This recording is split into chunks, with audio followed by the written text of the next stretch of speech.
प्रिय भक्तों, आज की इस वीडियो में आपको बताने वाले हैं चंदन लगाने से क्या लाभ हैं। इस वीडियो में आपको चंदन लगाने के 3 फायदे या कह लो 3 ऐसे लाभ बताने वाले हैं जो हमारे शास्त्रों में बताए गए हैं। कई लोगों का ये प्रश्न होता है कि पंडित जी ये बताइए, हिंदू धर्म में चंदन क्यों लगाया जाता है। तो देखिए, यदि आप इस वीडियो को पूरा देखते हैं, आप भी सदैव अपने मस्तक पर चंदन लगाना प्रारंभ कर देंगे, क्योंकि इतने विशेष लाभ बताए गए हैं हमारे शास्त्रों में चंदन लगाने से या चंदन लगाने की। तो देखिए, कोई भी कथन, कोई भी बात आपके कहने से, मेरे कहने से या किसी भी अन्य व्यक्ति के कहने से सत्य या असत्य नहीं हो जाती। वचन वही सत्य होता है जो शास्त्रोक्त होता है, शास्त्रों में कहा होता है, शास्त्रों में वर्णित होता है।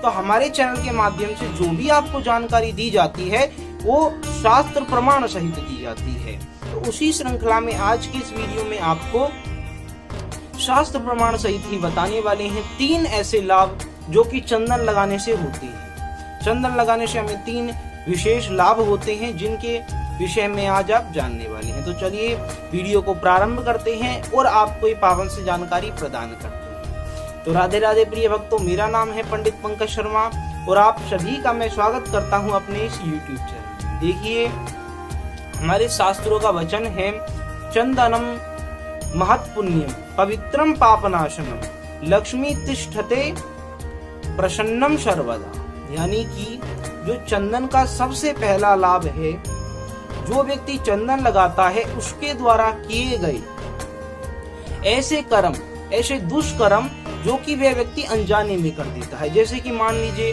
आपके पैर से चींटी मर गई, जो कि आपने जान के नहीं किया, अनजाने में हो गया है। कोई व्यवस्था है, कांतर इत्यादि कोई जीव निकल गया, उसको मारना भी जरूरी है, तो उससे भी दोष लगा।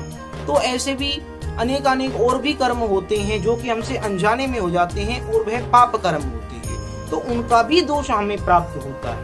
तो इन सभी दोषों का निवारण हो जाता है केवल चंदन लगाने मात्र से। जो भी हमसे अनजाने में पाप कर्म हो जाते हैं, उन सभी का निवारण केवल चंदन लगाने मात्र से होता है। तो सबसे पहला लाभ, सबसे पहला फायदा तो यही है। अब हम आपको बताते हैं दूसरा कौन सा फायदा होता है चंदन लगाने से। तो देखिए, चंदन लगाने का जो दूसरा फायदा हमारे शास्त्रों में बताया गया है कि जो व्यक्ति चंदन लगाता है उसका अपने इष्ट के प्रति प्रेम, भक्ति बढ़ती। यानी कि आप किसी भी भगवान को मानते हैं, जैसे कि मैं बिहारी जी का पुजारी हूँ, बिहारी जी को इष्ट मानता हूँ, तो जब मैं चंदन लगाऊंगा तो उनके श्री चरणों में इस दास की भक्ति, इस दास का प्रेम बढ़ेगा। तो उसी प्रकार से जब कोई व्यक्ति मस्तक पर चंदन लगाता है तो शास्त्रों में बताया गया है इष्ट के प्रति भक्ति भाव अधिक जागृत होता है, बढ़ता है। इसीलिए हमें चंदन लगाना चाहिए। यदि आप अपने इष्ट के प्रति भक्ति बढ़ाना चाहते हैं तो भी आप चंदन लगाएं। और देखिए, तीसरा जो लाभ है ये बड़ा खास है और अधिकतर लोग ये लाभ चाहते हैं अपने जीवन में। तो देखिए, हमारे शास्त्रों में ये भी कहा गया है कि लक्ष्मी तिष्ठतु सर्वदा प्रसन्नम। यानी कि जो व्यक्ति चंदन लगाता है उससे लक्ष्मी माता सर्वदा प्रसन्न रहती हैं।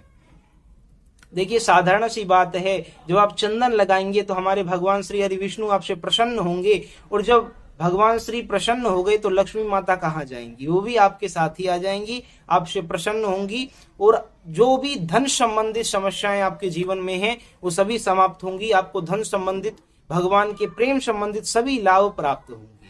भगवान के श्री चरणों में आपकी भक्ति भी बढ़ेगी, माता लक्ष्मी भी आप पे कृपा बरसाएंगी। तो देखिए, इतने विशेष लाभ हमारे शास्त्रों में चंदन लगाने के बताए गए हैं, तो इसीलिए हमें चंदन लगाना चाहिए। और यदि आप सनातनी हैं, ब्राह्मण हैं, तो विशेषकर आपको चंदन लगाना चाहिए, क्योंकि यदि कोई व्यक्ति चंदन नहीं लगाता तो इसके दुष्परिणाम भी हैं। हाँ जी, आपने बिल्कुल सही सुना।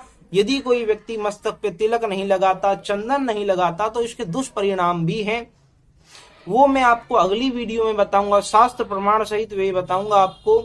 तो वह देखने के लिए आप इस चैनल को सब्सक्राइब कर लीजिए, इस वीडियो को लाइक कर दीजिए, और यदि आपका कोई आध्यात्मिक प्रश्न है तो आप कमेंट में हमसे पूछ सकते हैं, या फिर मैं आपको अपनी जीमेल आईडी दे देता हूं यहाँ पे, इस पे भी आप ईमेल करके पूछ सकते हैं आपका कोई भी आध्यात्मिक प्रश्न। तो चलिए इस दास को दीजिए आज्ञा। अब आपसे मिलते हैं अपनी अगली वीडियो में। राधे राधे, जय श्री कृष्ण।